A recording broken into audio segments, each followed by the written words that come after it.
Yeah. All right. Now we got the 10. This is the last one for the night. We got the 10 dark last recordings of famous celebrities. We just gonna get right into it, man. I'm trying to see if somebody had like a message before they died, and you know what I'm saying. To see their best moments captured Was by the trying camera to lens and was through trying a to screen. was trying to put us on some game. You feel me? And if they was, then we gonna experience it together. See if you know what I'm saying. See what's really going on. All the time. However, sometimes cameras manage to seize their most vulnerable, raw, and hauntingly fragile moment. Way suddenly, 2 days later. Walker was Wait, what? 2013 to wish his followers a happy Thanksgiving. That year, the Fast and the Furious actor had plenty to be thankful for. He was beginning to make his own movies, and the sixth entry of his beloved film series had shattered Man, box he was a office great records. actor, bro. But Paul Walker passed away suddenly 2 days later. Walker was well known for his charitable work, had spent November 30th, 2013 at a toy drive for his disaster relief organization Reach Out Worldwide, which was established in the wake of the 20. But it's crazy how he made all these car movies and then he passed away in a crash. Like that's I'm sorry to say it, but that's ironic, bro. Haiti earthquake. Just before 3:30 p.m., Walker left merrily, never to be seen alive again. Paul Walker, 40, shared a passion for fast cars with Brian O'Connor, the character he played in Fast and Furious. In fact, Walker and his friend Roger Rodas, a high-performance car shop in Santa Clarita, California, hosted the charity event that Walker and Rodas organized the event to aid the Filipino survivors of Typhoon Haiyan. Man, we ain't trying to hear a whole background story, man. What is it going on? Rodas drove the 2005 Porsche Carrera GT, and Walker This sat in the man passenger going into the car he drove and everything. What's the message? as the two left the event. Only a few hundred yards from the shop, Rodas lost control of the notorious difficult-to-handle car. He got it on camera? The Porsche struck a curb, a tree, a light post, and then another tree as it was moving at about 100 miles per hour before catching fire. Everyone at the charity event, including Rodas's young son, came running right after hearing the explosion. According to Walker's friend Antonio Holmes, it was one of the most horrifying crash scenes in Hollywood history. Yeah, it was consumed by flames, he asserted. There was nothing. They were trapped. Employees and shop friends, we tried.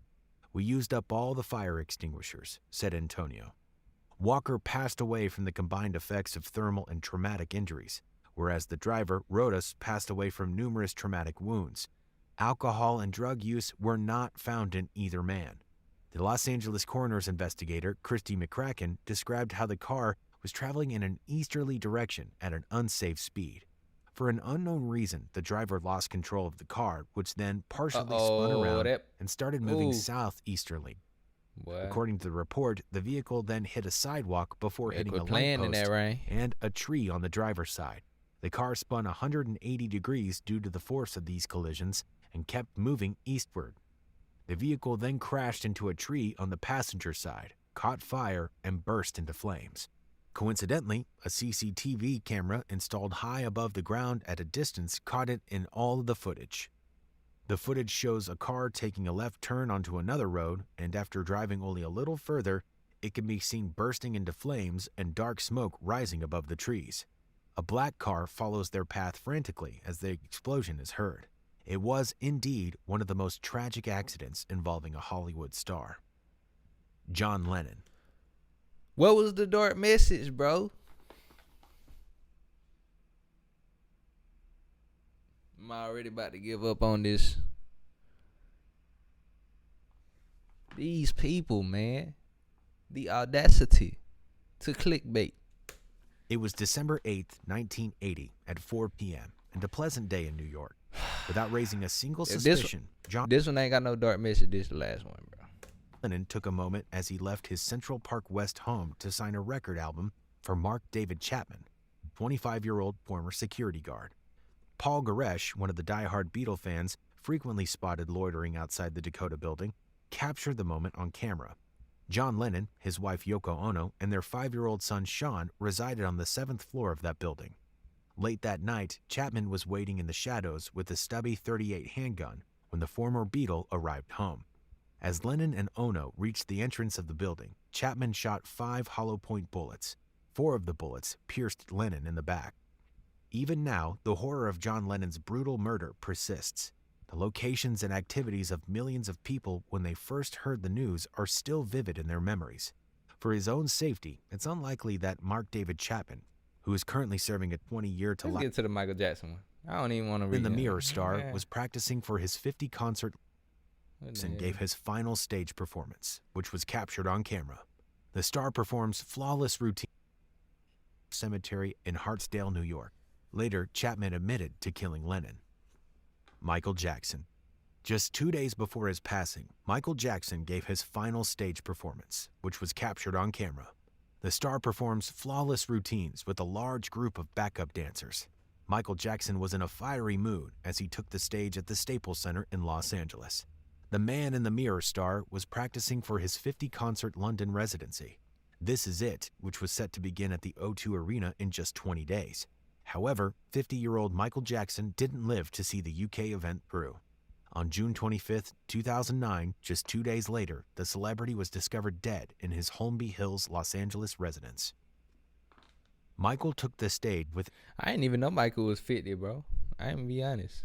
Michael was just like a... bro, he did the age to me.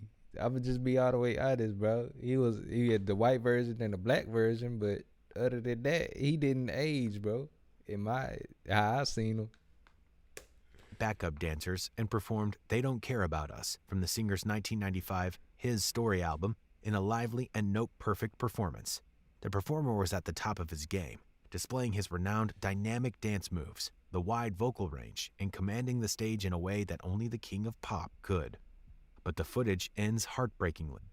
The star closes his eyes, turns his face upward, and smiles softly as the 1-minute and 53-second rehearsal comes to an end, bringing a powerfully emotional conclusion to the last known footage of him.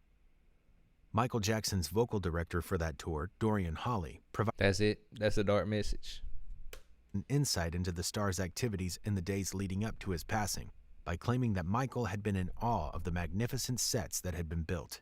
Dorian Hawley, who had been working with Michael Jackson since 1987, remarked that there was something distinctive about the performer during rehearsals in the days preceding his passing. Even after years of collaboration with Michael Jackson, Dorian was still in wonderment about his vocal and physical prowess. At the time of his passing, there were conflicting reports regarding Michael Jackson's last words. Michael made 2 statements close to the end of his life, according to his doctor Conrad Murray, who was later found guilty of involuntary manslaughter for his part in the singer's death. Michael had been receiving medication from Conrad before his death, and acute propofol and benzodiazepine intoxication were determined to be the cause of death. Conrad claims that the singer gave propofol the nickname Milk, which is why many reports claimed that his last words were a request for milk. Conrad stated that the singer specifically asked, as quoted by the LA Times, "I'd like to have some milk. I know that this is the only thing that really helps me sleep, so please give me some milk." Propofol That's is an crazy. anesthetic, That's crazy right there. nicknamed as such because of its opaque, milky appearance. Conrad was reportedly concerned about this because of Michael's hectic rehearsal schedule. In response, Michael said, "Just make me sleep. Doesn't matter what time I get up. I can't function if I don't sleep. They'll have to cancel it. I don't want them to cancel it, but they will have to cancel it." According to Dr. Conrad, who was the last person to see the pop star before he was rushed to the hospital, these were his final words. His license to practice medicine and give out potent sedatives was suspended during the trial and has remained suspended. His ex-wife, Lisa Marie Presley, revealed Michael's last words to her, highlighting his precarious mental state at the time. The year after Michael's passing, That's crazy. He literally asked the man to he asked him to put him down, she in an to put him out of his misery. That man was so successful, knew all around the world. Like, but I guess when you get up there, I don't know, you stuck. I don't know. Maybe I don't know, bro. That's crazy. What make a man want to take his life after I don't know. with Oprah Everybody Winfrey. got their own It was path. a I can't very even. long conversation, All I can do is wonder what was going on in his brain. so removed, and he could hear it and feel it. James D. Yeah, but yeah. I remember when he at first had passed. I called up to a radio station. I was like 10, 11. I called up there. I was like, hey, they asked who y'all think did it.